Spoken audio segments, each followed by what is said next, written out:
So we're gonna go over today how to implement everything that we learned about nutrition into the grocery store when we're shopping. Okay, so whenever you go into the produce section, which is gonna be your fruits and vegetables, if you don't know, you wanna look for an array of color. I know we usually buy a couple fruits and vegetables a week.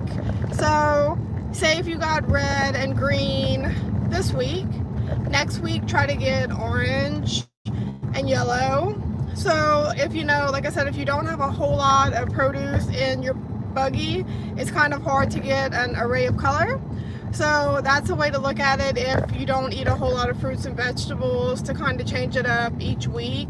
So that way you know that overall you're getting a balanced diet. And then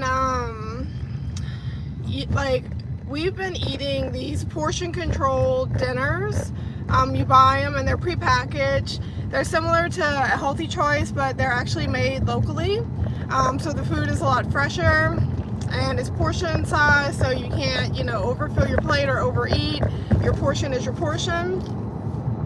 My husband's dad and them have been doing it as well, my father-in-law, and they love it. He has a bit of a bigger appetite than the average person, I would say. So they've been putting a side salad with the portion control dinner, which seems to be helping for them. So that's something that we're gonna add this week, because I feel like because we aren't super full from dinner, our portion size dinner. So, that's not ever good either. You always want to find a good, healthy late night snack. Whether if you have a sweet tooth, like a sugar-free popsicle would be a good idea. I use Hershey's Kisses. So anything, like I said, if you have a salt craving, and getting like the individualized size bags of chips or Smart Pop would be a good idea. Just something to put in your belly and to trick your mind, be like, okay, you said I was hungry, now I fed you. So having a good late night snack is important, a healthy late night snack. And then you want to work that out into your calorie range, which we went over how to calculate our calorie range. And if you weren't with us whenever we went over that, just go ask AI to calculate your total energy expenditure. And it's going to ask you a few questions about your height, your weight, and your sex, and a couple other things. And then it'll calculate how many calories you're supposed to eat in a day. If you don't know that, then you're really not setting yourself up for success. Success is really knowing where you stand. So whenever you do get a late night snack, calculate. For instance, myself, I'm supposed to eat 1,500 calories a day. So if I'm eating 3 meals a day and they're all 500 calories, then I don't have room for a snack. So that's how you have to calculate your snacks in. So say instead of eating a 500 calorie lunch, let me try to find something that is 350 calories, and then I'll have 150 calories for my snack. So you have to always calculate it into your range. Knowledge is power. Like I said, if you don't have that information, then you're really just the blind leading the blind, which is not good. We want to be informed. Knowledge is power. So like I said, when you're in the produce aisle, get an array of color. The more color, the better. And then, like I said, the side salad is a good idea to add to dinner, or just a vegetable in general. It doesn't have to be a salad if you don't like salad. You do have to watch your salad dressings, preferably vinegar and salt and pepper and some other types of seasoning. And then another thing you want to do is most of the real food in the grocery store, the good stuff that's not super processed, is on the outside walls, like where the produce is, where the bread is, where the meat is, where the dairy is. All that outside wall of the grocery store is the best place to shop if you're looking for good whole food. It's not 100% foolproof, but that's just a good rule of thumb to go by. Also, let's see, you want to pick like leaner cuts of meat if possible, you know, chicken, fish, moderate beef. Beef, that's something what I always like tend to go to. So like if you like ground beef, you can like switch to maybe ground turkey. That would be a good idea. And then also when you're in the produce section, look for richer colors, like deeper greens, brighter oranges. The more color in your fruit and vegetable, the more nutrition it has. Every color is different nutrients, so always keep an array of color in your cart. If you only get a couple fruits and vegetables a week, then get red and orange one week, and then get green and purple the next week. Like I said, the more colors, the better, and the more nourishing for your body. So listen to how crazy this fact is. Like, it really blew my mind. So say you have a nutrition deficiency, whether you're deficient in vitamin A, any of the vitamins, say, severely deficient. Well, at night, whenever you're constantly feeling hungry and you're like, what is going on? I just ate. I ate supper, I ate a snack. Why am I still hungry? If you're really deficient in a specific vitamin, your body will be craving that vitamin, and it will tell your body that it's hungry to try to fill that void. It's not that you're actually hungry, it's that your brain is confused because you're lacking that nutrient and is trying to fill that void. Does that make sense? Like, I was like, oh my God, okay, well, I thought maybe I was just crazy, you know, like, but the body is very resilient. The body is very smart, a lot more than we give it credit for. So with the information that I've been giving you guys, we're just trying to take back control of our life through nutrition and health. If you don't know, I make hula hoops for adults mainly, but I do also make them for children. The ones that they sell at the store are not adult size hoops. So if you were like, hey, I used to be able to hoop, but I can't anymore, it's because your hoop's not big enough. So if you're interested in trying to find a healthy habit that you can do at home, hooping is a good workout. You can adjust it to your liking, whether you want it high intensity, low intensity, if you have an injury that you have to cater to. We're doing Hoop of the Month right now. It's a hoop that will be 20% off all month. Because it's getting close to spooky season, we decided to go with Black Diamond, which is a 5/8 polypro bear hula hoop. Bear means that it doesn't have any tape on it. And the tubing, it's black, but it has like a rainbow sheen glitter that is inside of the tubing. It is really like, it's beautiful, guys, in the sunlight, and it's like spooky. It kind of gives me Wednesday vibes. I don't know if everyone's been watching Wednesday, but if you haven't, definitely go check it out. It's like, it's written by Tim Burton, so it's very whimsical and cool. But the Black Diamond, I'd actually had it named as Wednesday at one point, I think last season. I should have kept the name. But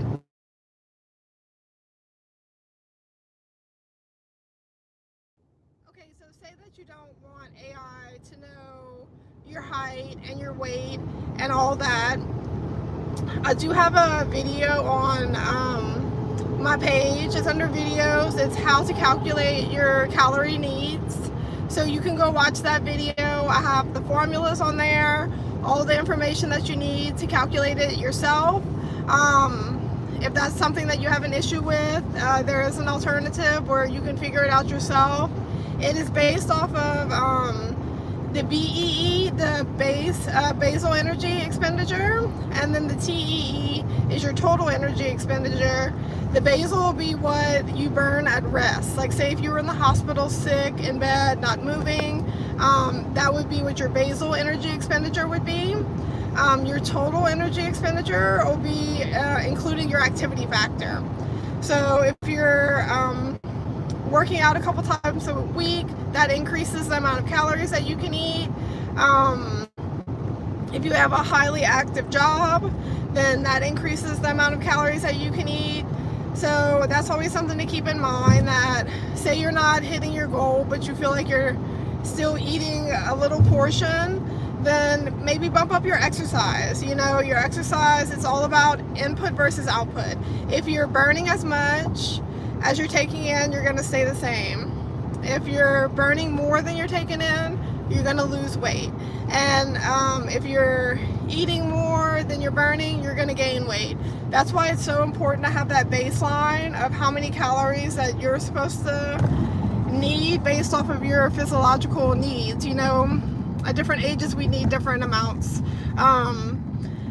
There's different, you know, parts of life where you'll need more than others. So that's why it's important to find that baseline, or I'm sure you can find the information online, but it is a pretty complicated formula, so just keep that in mind. That's why I, you know, kind of said just ask AI to make it easier so you don't have any errors in your calculations. But if you're good at math, I say go for it. It's always good to do it yourself and use your brain. Exercise your little brains is so important. Okay, so, and then now let's get back to how do we implement these healthy habits into our daily lives. Like I said, brighter is better. The more dense the color is, the more nutritious it is.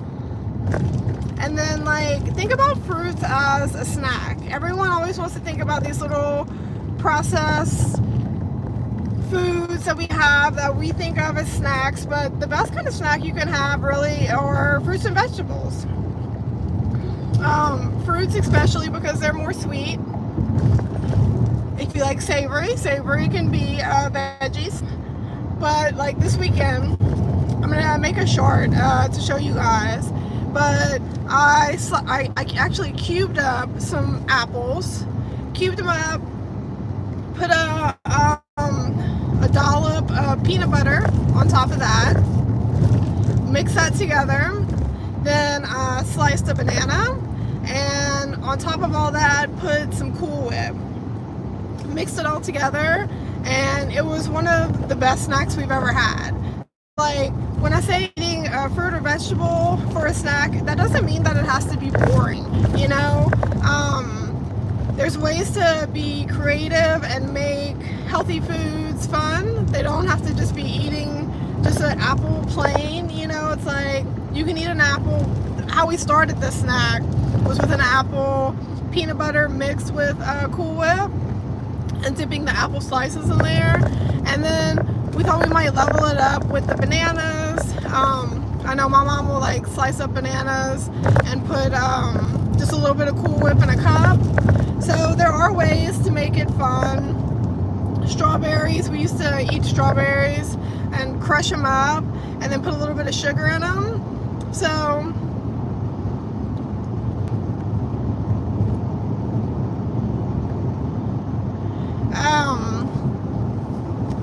that's just a couple tips. So say you have just like a little bit of extra protein from supper, whether you made tacos or chicken. A good way to save calories and to save money is to make your own lunch. So say you have, like I said, extra meat from supper, then just cut yourself a little salad that night or even that morning, add the protein on top, add a little bit of cheese, put you some dressing, and that's a lunch right there. Call it a day. Like, lunch is so expensive today, guys. Like, I'm sure it depends where you live, but you pretty much can't eat for less than $10 anymore, no matter what it is, fast food or whatever. So being smart about grocery shopping and potentially packing a lunch could save you a small fortune today. Not only can it save you in the calorie range, but it can also save you money. So like, that's a win-win. Also save you stress about not having to worry like, oh, what am I gonna eat for lunch today? Oh, the supper train, you know how that is. It's just a headache. So packing your lunch, you're in control of your calorie range for the day. You can calculate it better if you know what you're eating for supper and eating for breakfast if you do eat breakfast. So it would be easier for you to calculate your snacks in. And then, like I said, it'll save you a ton of money. Like, you're eating, even like just making a sandwich with a piece of fruit. You can even grab 2 pieces of fruit and mix a little container of peanut butter and Cool Whip and eat that as a lunch. You know, lunch doesn't have to be complicated or overthought or just even greasy and nasty like a lot of the things that we eat. A good sandwich, a sandwich with chips, a sandwich with fruits, a sandwich with a side salad. If you do chicken at night, do an extra chicken breast and you can have that for lunch with a side of fruit or veggies. And then, like I said, you're saving yourself time, money, effort. There's just so many reasons to it, especially today. So like I said, that's a couple tips. Another one would be don't waste too many calories drinking them. You know, like, if you have the calorie range and are looking to consume more calories, then like smoothies and stuff like that, fruit juice would be a good idea for you. But if you're trying to lose weight, calorie dense liquids are not the best bet because they won't really fill you up and you'll still be hungry, and then you'll have less calories to play with at that point. So always watch the calories you're getting through liquids. We try to stay away from sodas. If we do sodas, we do diet sodas with keeping in mind that the aspartame is a chemical that can be dangerous in diet sodas. Best case scenario is to drink water, or even like a flavored water would be good. Sweet tea, not too sweet. Gatorade. We've been doing these like fully loaded teas. I guess it's a new trend because I've kind of been seeing them everywhere. But instead of having a coffee in the afternoon, we'll go get a fully loaded tea. The flavors, the best way that I can describe them is that like they're similar to snowball flavors. Like they have pina colada, bubblegum, all these different flavors. Okay, so like I said, the best way to compare it would be to like a snowball flavor. And then these teas have caffeine equal to 3 cups of coffee. It has all of your vitamins and minerals for the day, which taking vitamins and minerals in a liquid form versus a pill form, they will absorb better